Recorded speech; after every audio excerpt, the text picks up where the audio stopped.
Hello there and welcome to UBC News Tonight. In our top stories today, the Minister of Public Service has announced that Tuesday the 28th of July 2026 will be observed as a public holiday throughout Uganda to enable citizens to participate in the local Council 1 elections.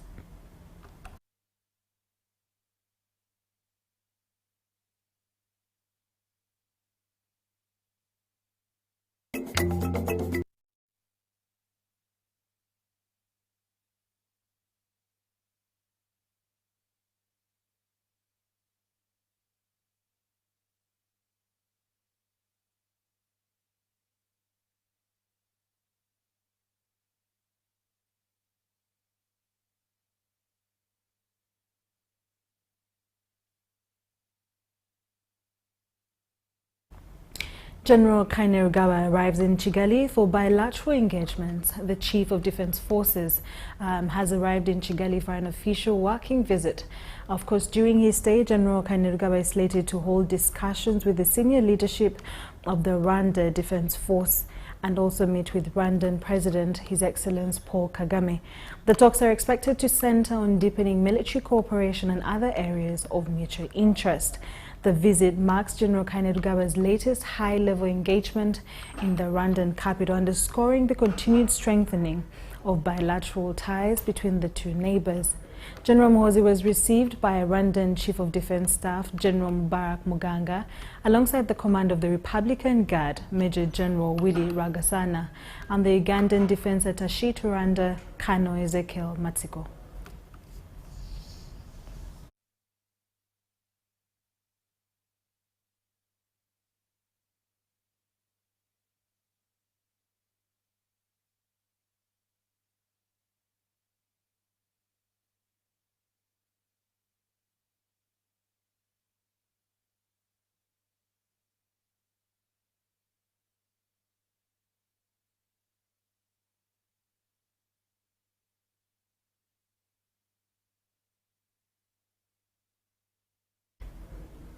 In more stories tonight, business owners in Padibe Town Council, Lamore District, have been given a firm ultimatum to clean up or risk closure of operational premises. Take a look as Jimmy has a detailed report. The warning came during the launch of the Lamore Clean campaign in Padibe Town Council, a joint effort between local authorities, health officials and the Uganda Police Force. Lamore County MP Johnson Kezekia Nyeko urged strict enforcement against businesses defying national sanitation guidelines. A town is a community where people come from the villages to do business, and it has to be clean. For example, the market. Even the roads need to be clean. That's why we started right from Lai and walked 2 kilometers, picking any rubbish along the road.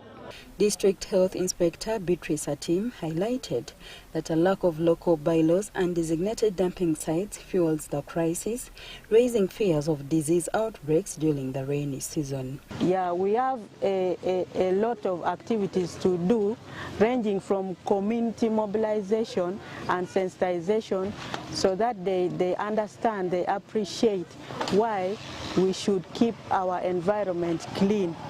Police utilized the gathering to boost community policing, given Padibe's proximity to the South Sudan border. Security officials emphasized that strong community ties are vital for curbing cross-border crime. And we are working with the community to ensure that we join the community, we bridge the gap between the community and the police so that there is better service delivery in whatever we do. You remember very well that His Excellency the President initiated what we call the sub-county policing model stations in the whole country. And this is part of the activity we are doing. If we want development, in development, the human factor is the capital. It's the first capital. So we need to protect the human life, have a healthy population so that they can work to fend for themselves. Currently, Lamo's latrine coverage sits at 76%, but hand-washing access lags at just 25% gap. Leaders are determined to close.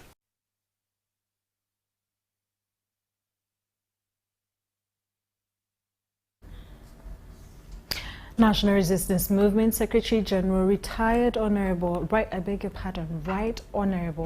Richard Todwong has warned elected party leaders against supporting independent candidates in the forthcoming LC1 election, saying that the ruling party will take disciplinary action against officials who undermine its official flag bearers.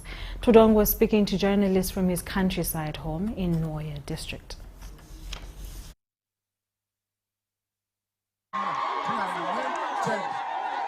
The LC1 structure and the system is the base, and it is what really connects the party, the government with the people.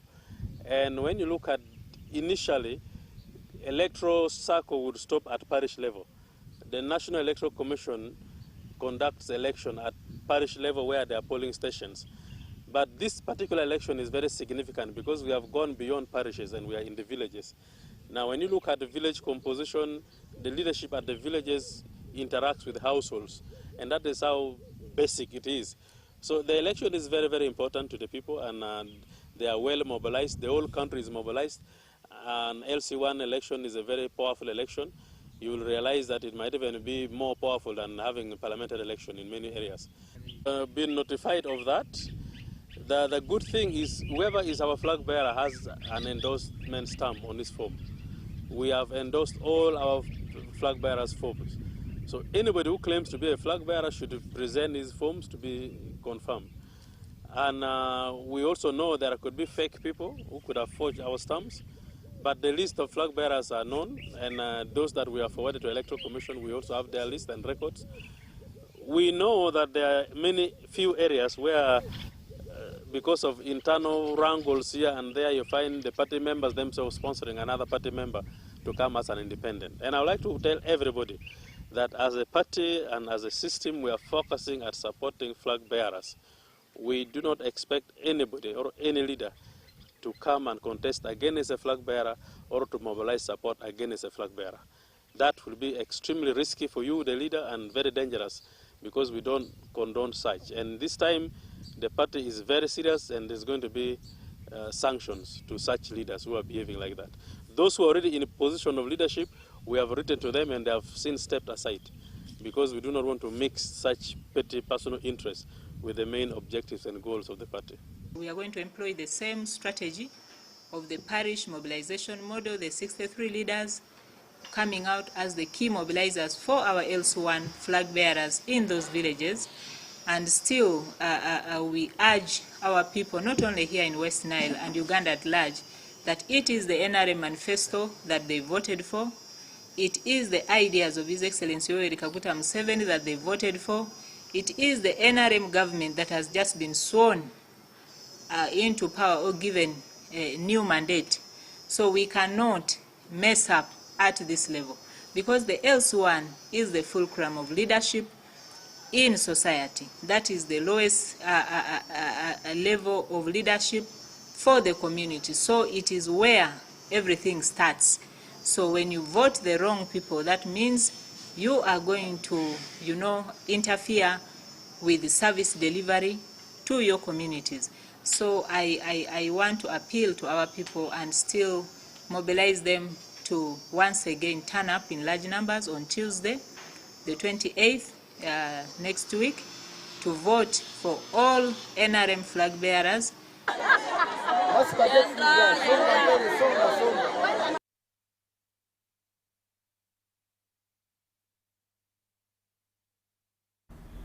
In Lira City, the National Cleaning Day exposed not only the growing burden of poor waste management, but also the public's mixed response to a campaign meant to restore cleanliness.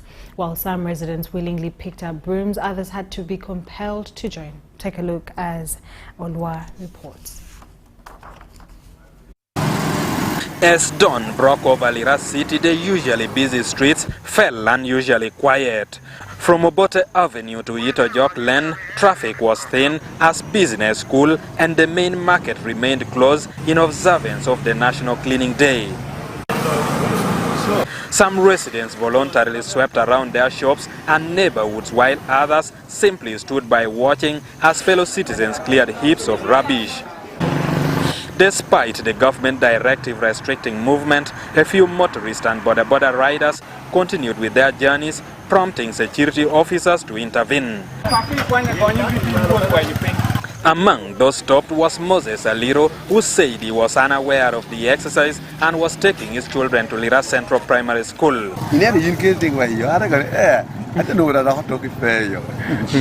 Others, including a bishop on his way to officiate a wedding, were also required to put aside their plans and join the cleanup.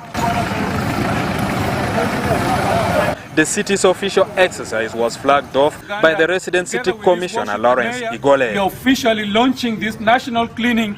Lira City Mayor Sam Atul says the city is implementing the polluter pays principle and is working to improve waste segregation at the source, particularly organic waste. Our challenge now is where to deposit whatever we are collecting. Our dumping site is overwhelmed with the quantity of garbage that is going there on a daily basis. Atul, however, says delayed approval of the city's waste management ordinance has weakened enforcement, urging the Attorney General's office to expedite the process so offenders can be penalized. Like the one for Lira City, it has taken now more than 9 months, and we've been waiting for it to be signed off so that we get every cell accountable at that level. But that's what we want to see in the ordinance. Resident City Commissioner Lawrence Igole says many residents have become comfortable living in the dirty surroundings, often watching others clean without participating. They come, sit, line, and wait for security to come and clean so that they get back and start doing their work. But we are saying no. This mentality we are not going to tolerate. This dirty environment around the market, we are not going to open even at 10. If they're seated. That is why you can see them on the background. They are now participating.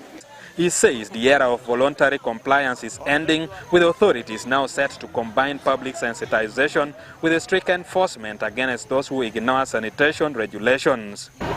Edi Ulwa, UBC News.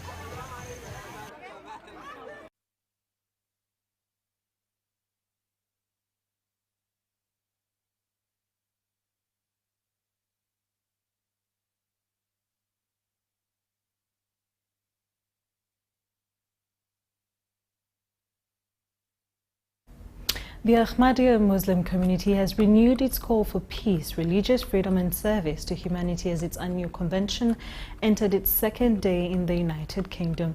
Political and religious leaders praised the community's commitment to peaceful coexistence under its motto, love for all, hatred for none. Details follow from Stams Senono. The second day of Jalsa Salana began with an address to women by the worldwide head of the Ahmadiyya Muslim community.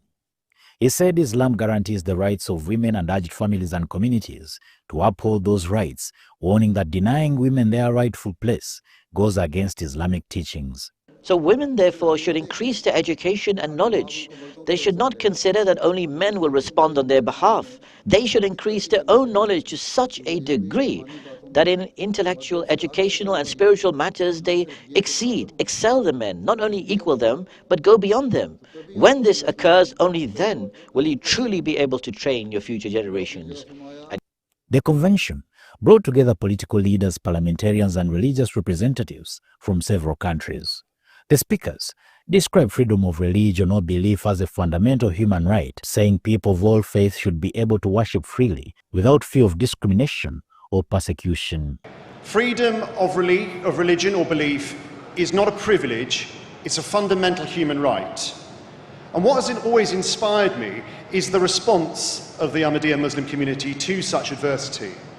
Rather than bitterness, you respond with dignity. Rather than anger, you respond with service. Rather than division, you respond by building bridges. And that is a lesson to us all. Several speakers also commended the Ahmadiyya Muslim community for promoting peace through dialogue and humanitarian work, despite facing persecution in some parts of the world. In the times that we're living through right now, we have so much injustice in the world, so much violence, so much hatred, to keep committing to that central slogan of love for all, hatred for none. It takes tremendous courage. The convention will continue this Sunday with renewed prayers and calls for peace around the world.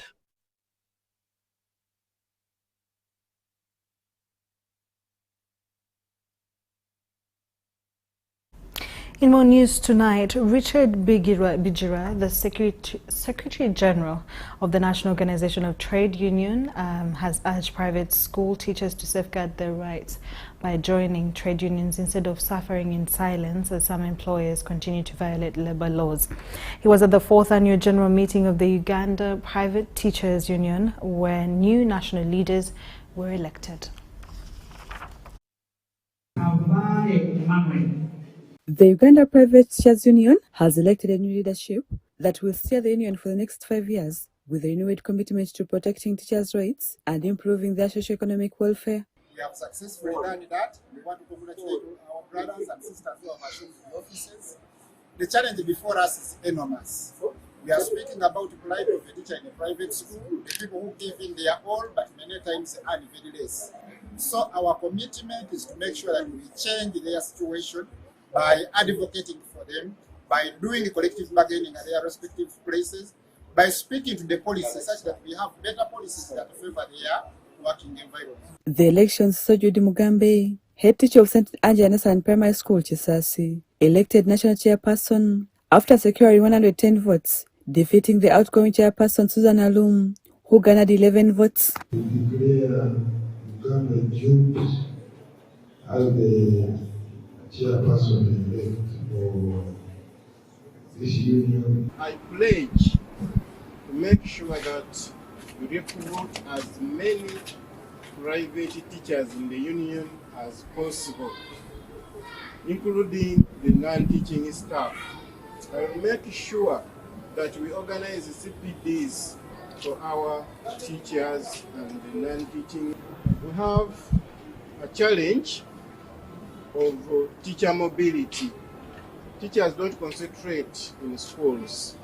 I will make sure that we keep visiting different schools across the country and sensitize them. A commissioner from the Ministry of Gender, Labour and Social Development commended the Uganda Private Teachers Union for operating within the legal framework and encouraged members to take advantage of existing government wealth creation programs to improve their livelihoods. The unions which are organizing these meetings have moved ahead of us. All unions which are not holding these mandatory meetings to say that we are warning them because this is a very important democratic function. The world is changing, and if you don't use these opportunities and government funds which are coming to the communities, not only the circle, by the way, we have a lot of government funds within the community. Addressing the delegates, NATO Secretary General Richard Bijira implored teachers to remain united in defending their labor rights through recognized trade unions, noting that government continues to strengthen labor laws to promote decent work and protect employees. Please let us dialogue wherever we are. We're not allowed to be sometimes. I know the challenges you are going through with private schools, but please use us, use Juma, and utilize us in any discussion. We are available, and the Labor Unions Act provides for immunity under the law, the trade union leaders, especially if you are doing the job. The Uganda Private Teachers Union Committee consists of other positions, such as National Treasurer, 2 committee members, Vice Chairperson, General Secretary, among others. Rebecca Natongo, for UBC News. Security leaders from Uganda and South Sudan have agreed on a peaceful resolution to the border conflicts in Nyumbe and Moyo districts. This follows cross-border security meetings held in Arua district from Thursday to Saturday this week. This is how scarcely populated Arua city was in the early morning hours of today as the national cleanliness exercise was being implemented, with the security officials fronted to ensure compliance by members of the public. Everyone accessing the city from 7 a.m. to 10 a.m. had to first clean the streets before continuing with their journey. Betty Akelo Otakat, the Arua City RCC, noted that many people were not aware about the exercise. We launched this today, and the exercise has been going on very well. Our security personnel have been deployed everywhere in the city. Today being a beginning day, it was quite very difficult. Some people don't have these phones, some don't even listen to radios, they don't even watch the televisions. So you would find somebody asking you because they were not aware. So it was on a short notice, but next time we're going to mobilize our people so much to be able to carry out, to be able to be everywhere. Acting Deputy Town Clerk of Arua City Central Division, Florence Yotaru, says poor community attitude towards ensuring a clean city has been a major challenge, coupled with inadequate trucks to move the garbage from the city. For our routine activities of cleanliness and garbage collection, a budget has been allocated. The main challenge is attitude. Attitude of our community towards garbage collection. And secondly, of course, the budget allocations have always been inadequate. And we have problems with the trucks for collecting the rubbish. Andrew Joyce, the city health inspector, explains the importance of a clean town. Health is our responsibility. As you throw the rubbish there, no, it will go back to you. When the drainage is blocked, it means your house will also be affected. You generate waste, you need to take care of the waste. The cleanliness exercise was joined by politicians, business community and border operators. And I really thank the government for enabling this directive to clean our city. As Total Energy, we are so proud to be part of this initiative. It's very nice to us that today, wherever you go, you can see a sign of the cleanness in town. Had it been that we're doing all these things every now and then, if we give directions, the police would come out like this, the military would come out like this, the RCC would come out like this, I think it was going to be a very good thing. Sometimes we come up with the policies even to clean what and so on, but we are not supported by other stakeholders like the police and the security.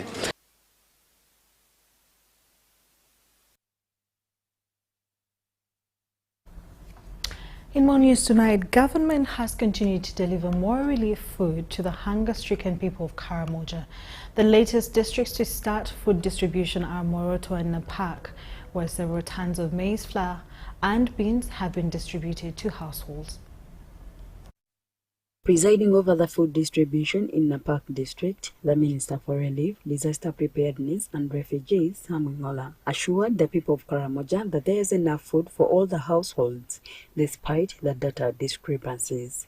Engora says that the President directed them to ensure that all households in Karamoja get food to push them for as more interventions are thought of. We are going to supply everywhere. God has blessed them by rain, which is a good sign of health. So nobody is going to die here. President said he doesn't want to read in the newspaper or see in the television that somebody has died. The data we have been getting is not satisfying. But we have agreed with the local government here and ourselves, like example, yesterday in Nakarpiri, the food was less by 6,000. Here also is 6,000. I'm going to communicate to Kampala. They're going to deliver. Every household in this area must get the food. According to the Minister for Karamoja Affairs, Dr. John Baptist Loki, food distribution will go on in all districts at parish level as directed by the Prime Minister. I'm happy to report that all the 9 districts of Karamoja have gotten relief food. The food is in the district stores and is being taken from the district stores to the parishes using a small truck. The UPDF 3rd Division Infantry Commander, Major General Wilberforce Selunkuma, says this is an operation to save lives and assure the people of Karamoja of security and safety. 1, to guard the stores at the district on arrival. 2, to escort the food items to the parish. 3, to make sure the safety of people who are getting food. And there are those who may need to grab the food to those people after receiving the food. This is my role. That is why we are here. Some of the people who received the relief food couldn't hide their excitement. Thank you, government. Thank you. I give you food. Thank you.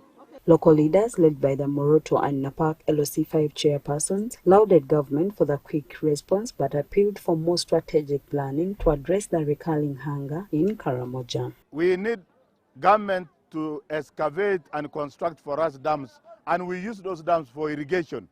Because a lot of water, when rain comes, like the rain of February, all the water ran to the western side. So if we capture this water and retain them here, people will be using it for agriculture, for irrigation. We request the government to take affirmative actions in education and such kind of things.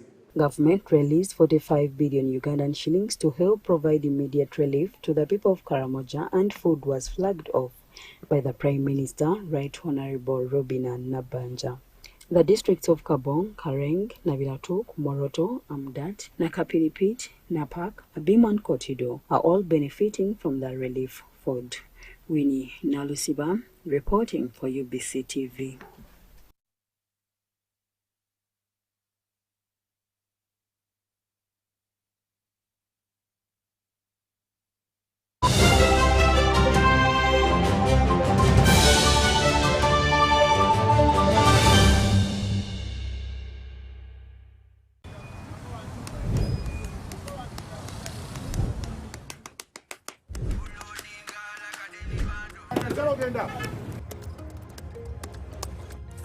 And that's it for today.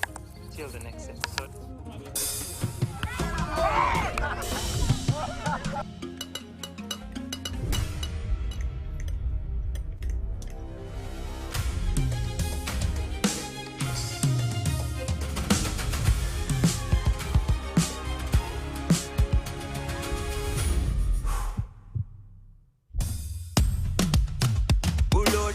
Like a daily bando, like a daily bando, like a daily bando. Omuliro nguwulira muli mu mutima kukankana like drums. Kalakata, kalakata, enendungu yakusabula. Mikono juu, free of fire, free of fire, free of fire.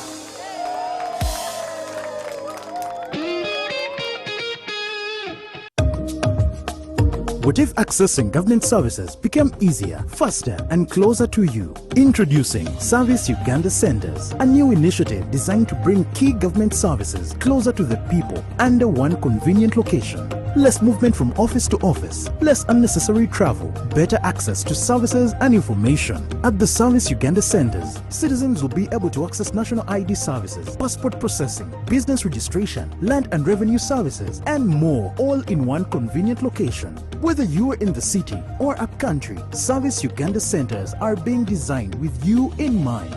Enjoy faster service, professional guidance, and a seamless customer experience. This is an initiative of the Government of Uganda, digitally powered by the National Information Technology Authority Uganda, NITA, under the Uganda Digital Acceleration Project Government Network. Service Uganda Centers, bringing services closer to the people. The Uganda People's Defense Forces invites you to the second edition of the UPDF-CDF Inter-Forces Drill Competition. Join us on Tuesday, 25th August 2026 at the Kololo Ceremonial Grounds for an electrifying showcase of precision drill, synchronized formations, discipline, and military excellence. Under the theme Precision, Discipline, and Cohesion, Pillars of National Resilience and Transformation. Witness UPDF formations battle for the coveted Inter-Forces Drill Championship. Who will take the crown? Will it be the Land Forces, Air Force, Special Forces Command, Field Artillery, Motorized Infantry, Marines Brigade, Directorate of Women Affairs, Military Police, or one of the 1st to 5th Divisions? The event will be presided over by the Chief of Defense Forces, General Muhoozi Kainerugaba. For more information, call 0392 947 455.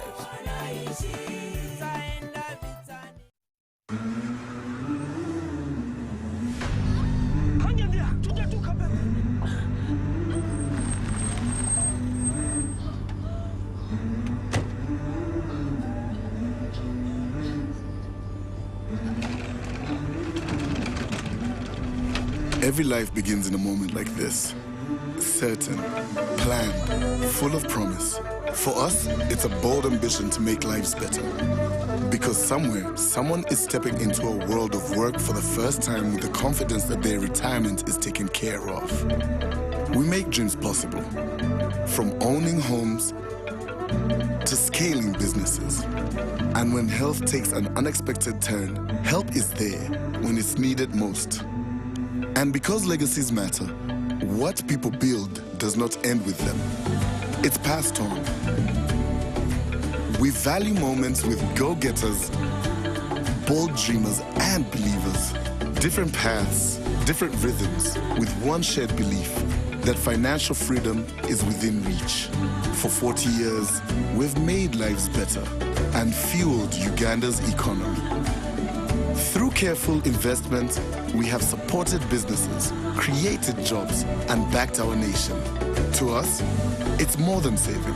It's believing in effort, in patience, in possibility. It's making lives better. We believe in you, in us, and in Uganda.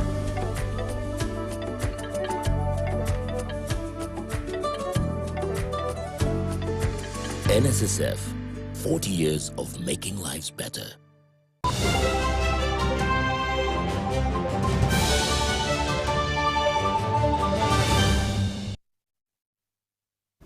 Welcome back to UBC News Tonight. In more news tonight, the Deputy Secretary General of the NRM, Rose Namayanja, has called on Seventh-day Adventists to remain committed to environmental cleanliness while faithfully observing the Sabbath.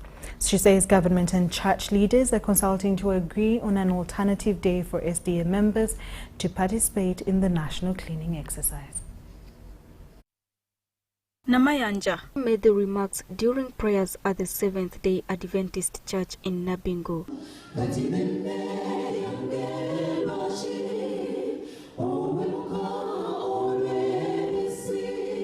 She said that discussions involving the President, Prime Minister and the Seventh-day Adventist Church leadership are progressing to identify a suitable alternative day that will enable SDA members to fulfill their civic duty without compromising their faith. She thanked President Museveni for responding positively. When we begin our services begin at 9, and we shall continue to negotiate as far as that is concerned. We begin at 9 the whole day. So telling us to wait until 10 a.m., some people travel long distances, so it still is against our principles.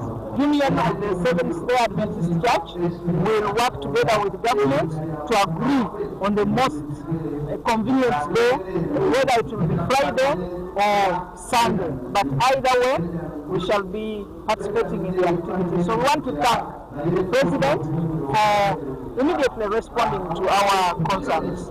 She also urged all Seventh-day Adventists to fully participate in the cleaning exercise once an agreed day is announced, saying environmental cleanliness is a shared responsibility that benefits every Ugandan.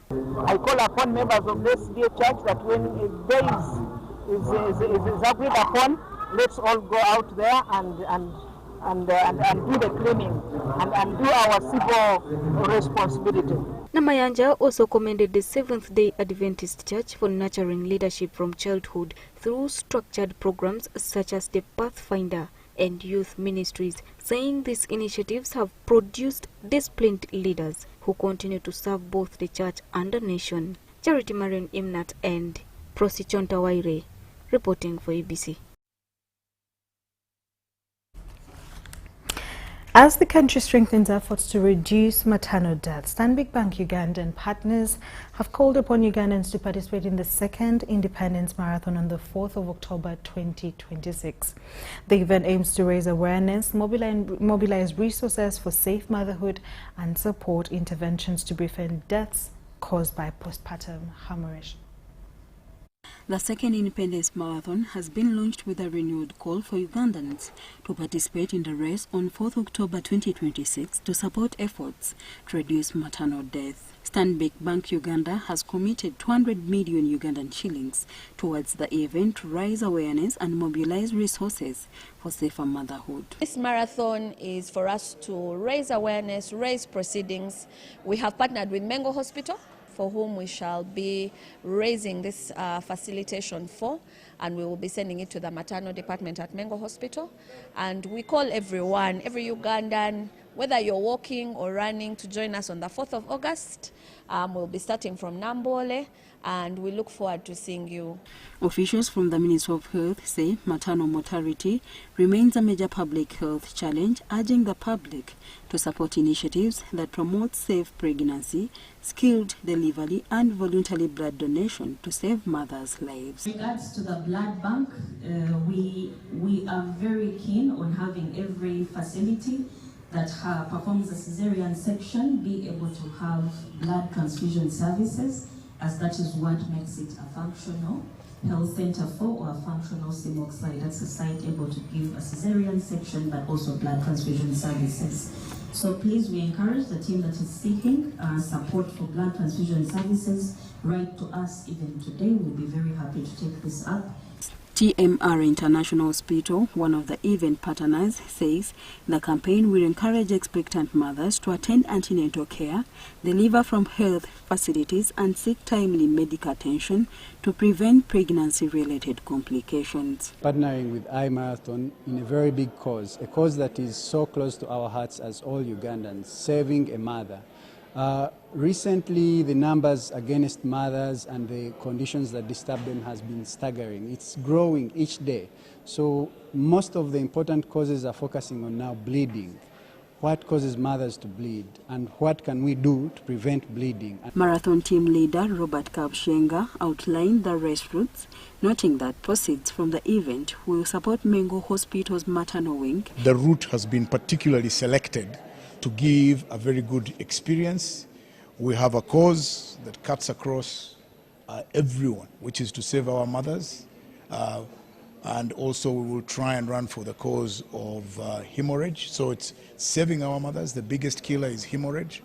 We will be doing blood drives. We will also donate some of our proceeds to Mengo Hospital. Other partners reaffirmed their commitment to the marathon and called on Ugandans to register and participate using digital payment platforms to support the Safe Motherhood campaign. Independence for Uganda is a national conversation, and we're looking to see that we participate with the country in celebrating a day that for us as a country is important. This year is about safe motherhood. So we are proud to take part in sponsoring the marathon because we do recognize that mothers play a significant part in our daily lives, right from inception, even taking care of the older generations.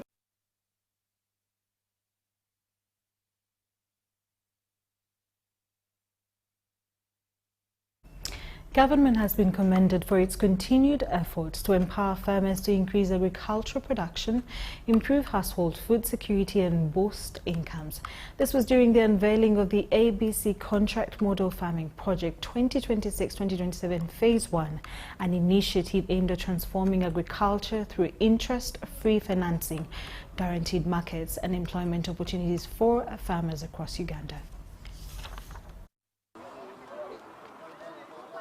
As part of efforts to create employment opportunities in loan services, produce handling, packaging, sorting, transportation and other agriculture support services, the Uncle Tusime Development Foundation pledged to work closely with government to empower farmers across the Ankole sub-region. Speaking at the launch, Kachina explained that farmers will receive interest-free loans through RAMPS credit financial services to grow crops based on market demand. Some people have been doing farming, but one on small scale because of one lacking capital but also lacking knowledge. Two, people have not been doing farming much because they did not have market. So we are coming with a solution whereby we are going to support them with money from RAMPS credit financial services, but we are not giving cash to them directly. He added that agriculture experts will guide farmers with the most suitable crops to plant, while RAMPS International Fresh Food Market will purchase the produce upon harvest. We are going to help the farmers to grow first at large scale, but also to grow with an assistance of professionals who are going to be under our WAMPS International Fresh Farm Market Department of Production. Kachina added that the project operates under a contract farming model where farmers sign agreements that guarantee both financing and a ready market for their produce. As we do that, we are creating employment to those people who are going to work in his farms, to those people who are working in our circle, those people who are working in our production. We have a market there where we are going to show you. We shall be dispatching food from there, and we have what we call WAMPS Global Air Cargo that is going to be getting a lot of things from abroad. But as the plane goes back, it is going to be taking the produces to all other countries, but the produces are going to be categorized in 3 ways. According to Flavia Nyakato, an official of the Anko to Sime Development Foundation, the organization is committed to empower every farmer, provide financial support, technical guidance, and continuous monitoring. So we have to try so much so that your food comes in A, because it's where you will. Even B and C will benefit, but A, international man, you will know that when the food is on an international level, it's another thing. So RAMPS is here to support you so that you bring out the class of food we can export.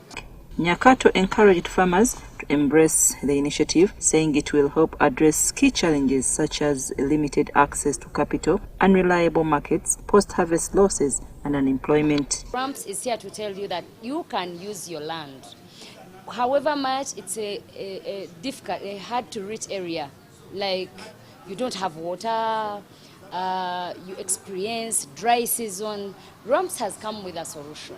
The ABC contract model farming project is expected to officially commence operations in the coming days. Leaders and farmers have been urged to embrace the initiative as a sustainable solution for increasing household incomes, creating employment opportunities, and expanding Uganda's agricultural exports. We are here to give you money without interest. We give you money, we monitor your land, we assess your land, we know the type of plant or food that is supposed to be put there, then we give you money.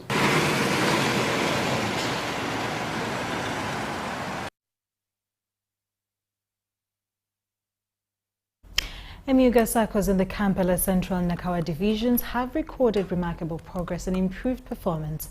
Of the 248 registered SACCOs, each received 70 million Ugandan shillings in seed capital, and some have already started making profits. During a joint meeting, monitoring exercise across Kampala and Nakawa division, the Emyuga monitoring unit led by National Coordinator of Emyuga, Rita Namwenge, noted that although the number of SACCO beneficiaries has continued to increase, many SACCOs are facing inadequate funding to meet the growing demand. The Emyuga Joint Monitoring Team has conducted a monitoring exercise in Kampala Central and Nakawa divisions to assess the progress and achievements of registered Emyuga SACCOs. The team visited Owino Market SACCO, which has a membership of 450 people. So far, the SACCO has disbursed loans worth 329 million shillings to its beneficiaries. The SACCO leadership informed the monitoring team that loan recovery is progressing well. However, they called for continued mindset change, noting that some beneficiaries still perceive Emyuga funds as a government appreciation grant. As you know, when we were implementing this issue in 2019, that we were in a period of politics. So at first they thought it's time for appreciation. The monitoring team also visited Usafi Taxi Park SACCO in Ndeje, which has 252 members. After receiving the government's seed capital of 70 million shillings, the SACCO has so far accumulated 50 million shillings in profits. Omwoga mu kujja kwagwa kutuyigiriza nnyo okusevinga oba oli awo ffe bannataxi kye twali tutamanyi kubanga ffe twakolanga n'enkya tujja kukola. Pulezidenti waffe omulungi era tusaba nnyo twetumayi lunaku tuli kusinkanako okwebaza. The Kampala Resident City Commissioner Hajiwuma Lule Mawuya said the Emyuga program has transformed the livelihoods of many Ugandans, He, however, tasked the monitoring team to strengthen mechanisms that will ensure the funds are safeguarded and properly managed. We shall make sure that whoever has taken the money utilizes this money effectively and efficiently, and whoever has taken the money and there are some gaps missing, we shall always try to guide and be able to secure this money. So visit them today and tomorrow you will see there is a change in everything. So what we have to do is do more monitoring and do more sensitization. The National Emyoga Coordinator, Rita Namuenge, noted that despite the program's progress, there is still a funding gap due to the growing number of beneficiaries seeking financial support through the circles. Requesting him further that since these myogas are performing very well and the numbers of people yearning to benefit from a myoga program are growing as big and big every day, 2020 million as additional seed capital to 100 million. In Nakawa Division, the team inspected Emyoga taxi operators and a women's group of 500 members in Chireka, where members commended the government for this program. Twebaza President Museveni akasente ke batuwa olwasooka batuwa milioni 30 ne batuwongera 2 zituyambye nnyo kubanga bamemba bamu baali bagendera ddala nga babulira mu money lending nga zabamalawo. Duncan Katabara, Nakawa Division Emyoga Coordinator, called upon the community to participate in government's program for development. We have seen border guys. They have been driving border borders for the loan of different companies. Someone getting a loan of 12 million. But the Emyoga circles have helped them to get their own border. The joint monitoring exercise is expected to expand in other districts within the country. Lydia Chomkama and Andrew Sebida, UBC News. A family land dispute in Tororo district has taken a new twist after some of the children of the late Orobat Matthias Ayet Owalinga petitioned the office of the Senior Presidential Assistant on Special Duties, accusing their siblings of illegally taking over the family's inheritance. The complainants alleged that they were evicted from their father's home and denied access to family property despite the deceased leaving behind substantial assets for all his children. A long-standing inheritance dispute has divided the family of the late Orobat Matthias Ayet Owalinga, who died in 1990, leaving behind 16 children from 3 wives and an extensive estate. Some of the children claim they have been forcefully evicted from their ancestral home and denied access to the family property. Went through pain. My sister, we beg you kindly for your help to our family. Please, you stand up. Stand up. It's too much. Our faith, Omukuza, David Ocheng, Tatumanyi nga abaana. Ate yakwatagana ne sister waffe Aneti abaleero obulumi bwaffe bugwewo. Nze nsasudde fees w'abaganda bange bano. Apart from Namara ye kojja ye yamusasulira. They accused their sister, Aneta Msolo, a government employee, together with other relatives, of taking control of the estate and subjecting them to years of suffering. According to the complainants, only one of the 3 widows, Achieng Nastancia, is still alive after raising 9 children. They allege that Anet Amsolo, with the support of their paternal uncle David Achieng, has been orchestrating the exclusion of other beneficiaries from the inheritance. It's only the children of one elderly mother who are oppressing others. They don't want us to say anything. Onyambe kuba n'ekizimba okiraba taata kye yaleka kyekikyaliwo, no maintenance, no helping children. The family says the late Orobat left behind several valuable properties, including commercial buildings on plots 16 to 18 Barry Road in Tororo Municipality, plots 265 to 272 alongside Busia Road, about 20 acres of land at Ranjisi A, Pua Parish, Walinga, the family's main homestead, an additional 200 acres in the same area, and complex printers and stationaries limited, complete with printing machinery. So I told them, your brothers came here, said, those are jokers.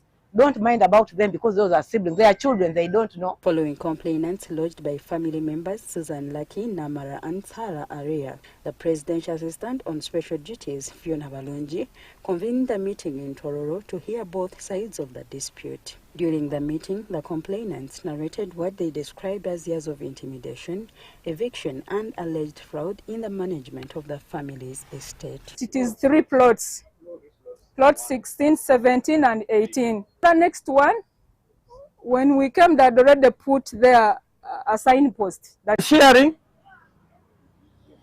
the machines that are being talked here were the machines that Monta publication started with. I don't want to say there's a lot of forgery in these papers, but the truth will come to disqualify what is in these papers. Such, it is in names of Pade Gabriel Dasta Etoli. He was registered on 30th day of October 1986. Registered proprietor of the said plots 16 to 18, according to this letter, which was certified by lands, the proprietor of plot number 16 to 18, Mbare Road, Torero Municipal Council, was Complex Printers and Stationery Limited. So which is which? In 18, the word pity, because it's very sad that all the leaders must be in this fraud. I'm allegedly saying this because I am not yet sure, but the fact that no one appeared here, it shows something. You, what motivates you? What moves you? What pushes you? But it is our calling to serve. I can also not tell you how I manage. The fact that I'm feeling the way I'm feeling, but I came. Balungi pledged to work closely. But the fact that I know him before he even went in serving in the ministry, I know him. He's my best friend. This lady who works with the local government, she must be brought to book. To interest the minister, Honorable Minister, Nabakoba Judith, to intervene and look into this. The fact that she's a woman, she's a mother, I am actually going to introduce these girls to the minister.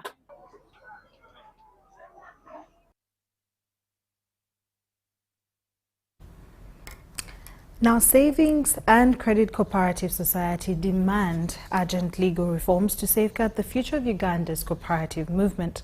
Senior SACCO leaders attending the inaugural SACCO Leaders Summit in Changwanzi say conflicting laws and the existence of multiple regulators has created uncertainty in the sector, with the latest compliance directives from the central bank heightening fear among SACCO operators.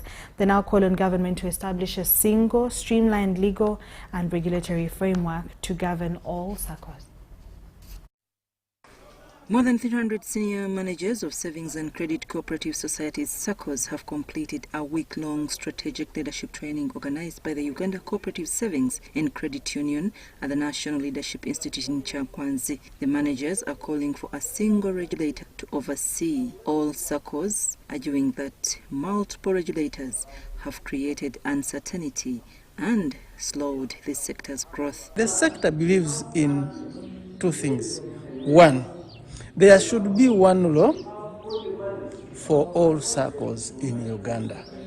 The number two, there should be one single regulator for all these For all these SACCOs. Chief Executive Officer Dr. Sylvester Ndiromukama, they maintained that SACCOs are member-owned community financial institutions and should not be regulated like commercial banks. I want to make it very clear that SACCOs are not fearing regulation. SACCOs are in for regulation, but what we need is a legal framework that is streamlined. Urging government for expanding financial inclusion, they urged policymakers to adopt a unified regulatory framework as the union accelerates digital transformation. One of the things that SACCOs have been missing is a policy on ICT. So you begin with a policy that is going to guide on issues related to information technology. Chairperson Colonel Alan Chitanda says that the union is implementing a strategy to strengthen governance. So our strategic interest is that we want to encourage more savings and shares. We want to ensure that new products that resonate with people's demands are introduced. We also want to have a better regulatory framework for the SACCOs to operate without much difficulty. Participants described the training as timely. This summit is here to empower us, the SACCO leaders, to make sure we do things in the right way. As a SACCO leader, it's prudent that we get to know how we can integrate. About the taxes that we are going to be, the SACCOs are going to be exempted from. We govern our own SACCOs so that we develop our families, we develop our nation as a whole. Financial experts are backing a single regular model to ensure sustainable sector growth.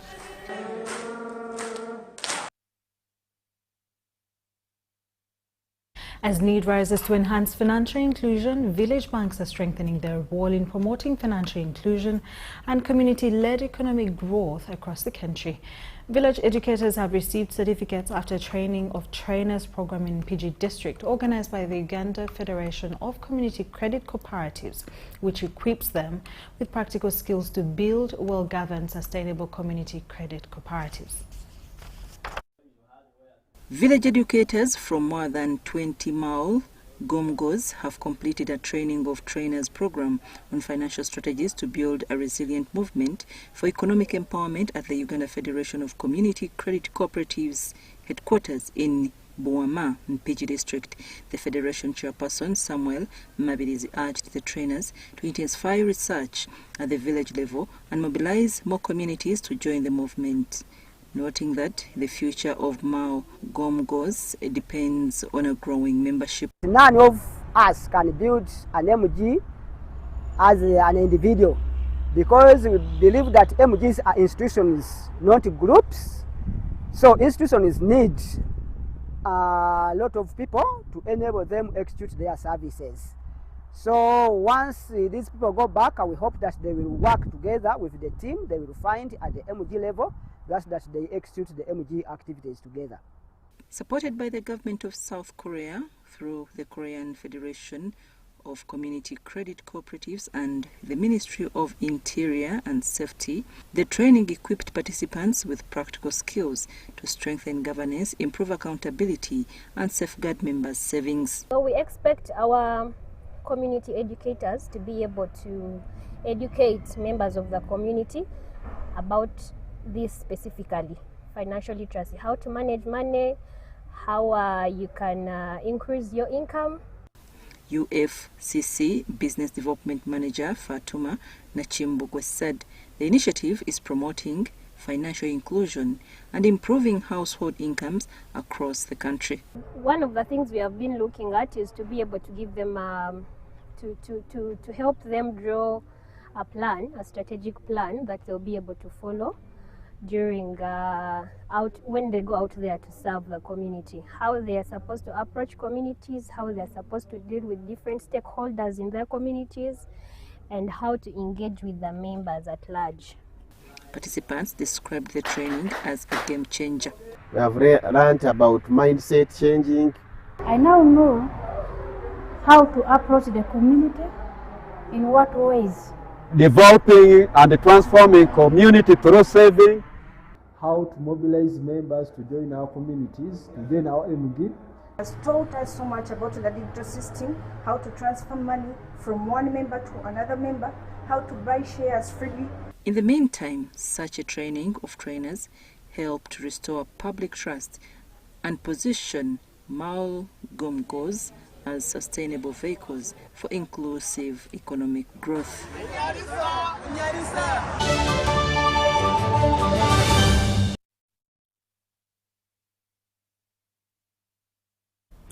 I call it a wrap. Thank you so much for watching and for being with me at 8 p.m. and 10 p.m. My name is Sharon Kyomugisha from the team, and I have a lovely night and a beautiful Sunday tomorrow. Bye-bye.